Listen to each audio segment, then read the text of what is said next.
The morning after our wedding, my husband's mother walked into our bedroom unannounced and said, "I'll be handling the finances, so hand over your bank details." My husband smiled. "She's just looking out for us." I smirked and said, "Great, then she'll love what I set up too." Her face went pale when she saw who now controlled everything. I ignored the red flags. Not because I didn't see them, but because I thought they didn't matter. James and I had been together for 3 years before we got married.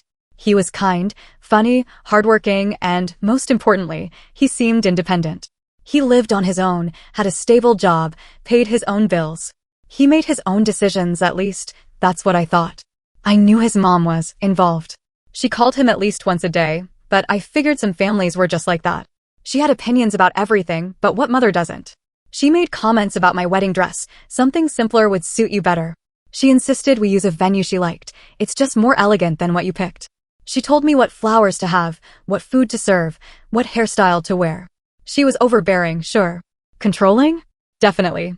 But James always said, "She's just excited. She doesn't mean anything by it." And I believed him. The problem wasn't just her. The problem was that James never told her no. But I didn't truly understand what I had married into until the morning after our wedding. We had just gotten home from a 2-day honeymoon at a quiet little cabin by the lake. I was exhausted but happy. I thought I was waking up to a lazy morning with my husband, just the two of us, starting our new life together. What I woke up to instead? The bedroom door flying open at 7 in the morning. I barely had time to process what was happening before I saw her. My new mother-in-law. Standing in my bedroom. Like she lived there. Like it was normal. James groaned and sat up like this was completely fine. She barely glanced at me. Instead, she turned to James with a sweet smile, then looked at me with a tight, fake one. And then she said it. "I'll be handling the finances, so hand over your bank details." Just like that. No explanation. No discussion. Like it was already decided. I blinked. What? She let out a long sigh, like I was some child who just didn't get it. "Honey," she said, in that condescending tone that made my skin crawl, "James is my only son. Our family has always handled money together. It's just how we do things. It's easier. No confusion, no mistakes." James stretched and yawned. "Yeah, babe, just give her the info. She's just looking out for us." I felt my stomach drop. He wasn't surprised. He wasn't confused. He had expected this. Because this was normal to him. I turned back to his mother, who was standing there, waiting. She had no doubt I was just going to hand over my personal bank accounts to her. Like that's just what a good wife does. I could feel my heartbeat in my ears. My hands felt cold. And then I smiled. "Well, if you're handling the finances," I said, reaching over to my nightstand, "you're going to love what I set up." I pulled out a thick folder and set it on the bed. She frowned. "What is this?" I watched as her eyes moved over the words printed on the front page. And then, just for a second, she went pale. See, what she didn't know was that while she was busy nitpicking every little wedding detail, I was doing something much more important. I was preparing. Because even though I ignored the red flags, I still saw them. James never said no to his mother. She had too much influence over him. So, I protected myself. I sat down with a lawyer a month before the wedding and locked everything down. Prenup? Done. James had zero claim to any of my savings, investments, or property. If we ever divorced, he'd walk away with exactly what he came in with. Separate accounts? Of course. My money stayed in accounts he had no access to. Power of attorney? Not him. Not her. My brother. If something happened to me, neither of them had control. Trust fund for future kids? In my name. No one could touch it but me. House? Paid off. In my name. James had no ownership. I had spent weeks making sure that no matter what happened, my money, my assets, my life stayed mine. And now, here she was, staring at legal proof that she would never have the control she thought she did. I could see her trying to process it. She flipped through the pages like she was searching for something, some way to undo this. Then she turned to James. "You let her do this?" she hissed. James froze. I didn't know. He looked at me, actually shocked. Why would you do this?" I almost laughed. "Why?" I repeated. "Because I'm not an idiot." His mother snapped. "This is insane. You're his wife. You're supposed to trust him. You're supposed to hand over everything and let you run my life." I cut in. "No, that's not happening." She turned to James again, her voice rising. "You let her do this? You're supposed to be a man. You're supposed to—" "Oh, he didn't let me do anything," I said calmly. "He just didn't know. And now, neither of you can touch a single dollar of mine." The silence that followed? It was beautiful. James looked like someone had pulled the ground out from under him. His mother was fuming. Then, she did something that made my skin crawl. She smiled. It was slow, calculated. "Well," she said, smoothing down her blouse, "this isn't very partner-oriented of you. Marriage is about sharing." I tilted my head. "That's funny. You only wanted me to share. Not James. Not you. Just me." Her smile faltered. James finally spoke up. "Babe, this is a little extreme. I mean, it's just money. She just wants to help." I stared at him. He still didn't get it. I had just handed them legal proof that they couldn't control me, and he still didn't get it. That's when I knew. This wasn't over. Not even close. Because people like his mother? They don't give up that easily. And James? He wasn't on my side. Not really. And if I was going to survive this marriage, I needed to be 3 steps ahead. James didn't speak to me for the rest of the morning. His mother stormed out of our bedroom, slamming the door so hard the walls shook. But before she left, she gave me a look, one I'll never forget. It wasn't anger. It wasn't sadness. It was something worse. It was calculation. This wasn't over. Not for her. Not for James. I could feel it. He got up eventually, pulling on his shirt and heading for the bathroom. He didn't look at me, didn't say a word.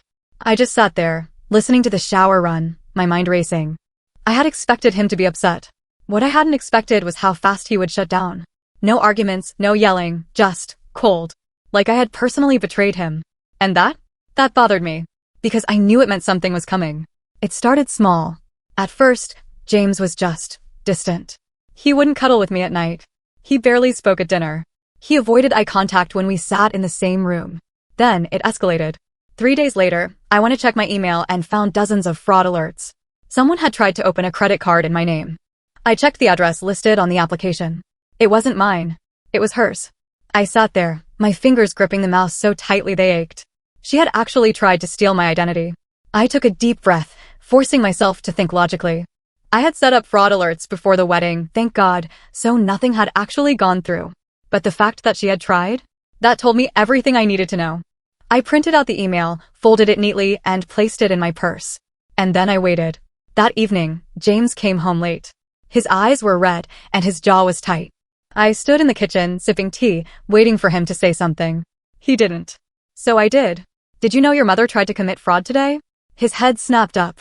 "What?" I held up the paper. "She tried to open a credit card in my name." He blinked, like he needed a second to process that. "There has to be some mistake." "There's no mistake. It was her address." "She wouldn't, James." He shut his mouth.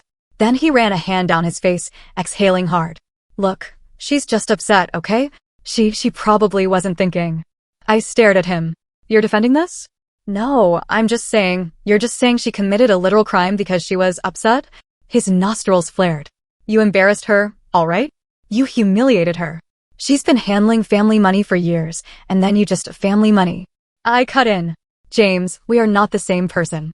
My money is mine. My savings, my assets, my life. And she thinks she's entitled to all of it." Silence. And then, in the quietest voice I had ever heard from him, he said, "That's how it's always been." My stomach turned. I took a slow step back, gripping the counter. "Always?" He wouldn't look at me. "James," he sighed. "Yeah, okay? Yeah. She's always handled the money. My dad's, mine. It's just how she does things. And you're okay with that?" He didn't answer.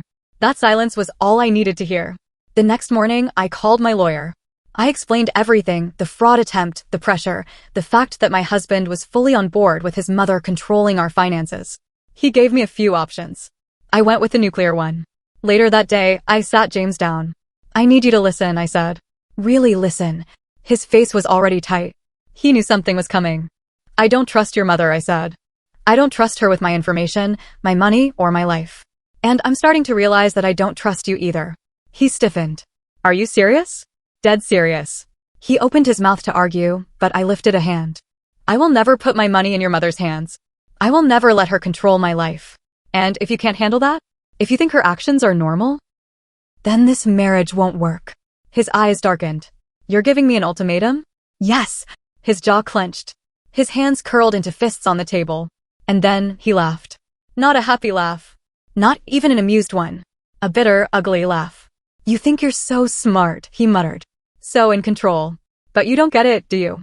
My skin went cold. "Get what?" He leaned forward, voice dropping. She's not going to let you win. I stared at him. You think you've locked her out? You think she'll just give up? His smile was almost mocking. She always finds a way. I took a slow breath. And you're okay with that? He didn't answer. Instead, he stood up, grabbed his keys, and walked out the door. I sat there for a long time, staring at the empty space where he had been. And then, I picked up my phone. Because if they wanted to play dirty, I was going to play smarter. James didn't come home that night. I wish I could say I was surprised. I wasn't. Instead, I sat in our bedroom, staring at my reflection in the mirror, asking myself one question: how did I get here? I had spent years building a life for myself, independent, secure, untouchable. And yet, somehow, I had let a man and his overbearing mother drag me into a nightmare I never signed up for. I wasn't stupid. I knew this wasn't over. And I was right. The next morning, I woke up to chaos. My phone was blowing up. Dozens of missed calls. Texts from unknown numbers. Emails from contacts I didn't recognize. And then, my heart stopped. Because when I opened my banking app, I saw it. My accounts were frozen. Every single one. I couldn't breathe. I tapped on the notifications, scanning the message. Due to recent suspicious activity, your accounts have been placed on hold pending further verification. I scrambled to check my email, and there it was. Someone had reported my accounts as fraudulent. I felt my stomach drop. I knew exactly who had done it. This wasn't just stealing at this point. This was war. And I was done playing defense. I grabbed my keys and drove straight to the bank. The second I stepped inside, I spotted them. James, his mother, sitting with the bank representative. The rage in my veins was instant. I marched up to them, slamming my hand on the desk. What is going on? James actually flinched. His mother? She just smirked. Oh, honey, she said sweetly, tilting her head. We were just trying to clear up some financial confusion. Your accounts seemed suspicious. I clenched my fists. You mean the accounts you have no access to? She ignored me, turning to the banker. See? She's always been so reckless with money. That's why we're just trying to make sure everything is in order. The banker looked uncomfortable. Ma'am, since your accounts are flagged, we'll need verification before we can lift the freeze. I whipped out my ID, my voice deadly calm. Let me make this easy for you. My money. My accounts. My name only. He hesitated. James cleared his throat. Actually, he said, shifting in his seat, we, already submitted documentation showing we're handling finances together now. My vision blurred with rage. You did what? My voice was sharp enough to cut glass. His mother smiled. It was the right thing to do, dear. For a moment, I couldn't move. Couldn't breathe. James, my husband, had gone behind my back. He had tried to take control of my money. He had let his mother drag him down with her. And that's when I knew. There was no coming back from this. I turned to James, voice shaking. I want you to say it. He frowned. Say what? I leaned in, fury burning through me. That you let your mother steal from me. That you let her take over our lives. That you let her control you so completely that you threw our marriage in the trash for her. His jaw clenched. That's not, she tried to commit fraud. She tried to ruin me. And you let her. His mother let out an annoyed sigh. Oh, stop being dramatic. This is what families do. We take care of each other. I laughed. She actually flinched. No, this is what you do. You manipulate. You steal. You break people down until they don't know how to live without you. She narrowed her eyes. That's a terrible thing to say to your mother-in-law. You're not my mother-in-law, I snapped. You're just a parasite. James finally spoke. Babe, just calm down. No, I turned to him, heart hammering. This was the last straw. I'm done. His face drained of color. Wait, what? I took a slow, deep breath. I'm done. With you. With her. With this whole mess. The banker, who had been frozen in shock, finally found his voice. Ma'am, if you'd like to file a fraud claim, we can. Yes, I said immediately. Right now. His mother lost it. You ungrateful little. I held up a hand. You should walk away now. Before I have you arrested. James actually looked nervous now. Wait, hold on. No, I turned to him, voice steady. I want a divorce. His entire body tensed. Babe, I said, I want a divorce. His mother smirked. Good luck. He'll take everything. I smiled back. No, he won't. I pulled out my prenup. Her face went pale. James spent weeks trying to fix things. He apologized. He cried. He begged. I ignored every single word. His mother? She tried everything. She called my job, my friends, even my family. She spun the story to anyone who would listen, claiming I had trapped James into an unfair marriage. But the damage was done. The moment they tried to steal from me, They lost.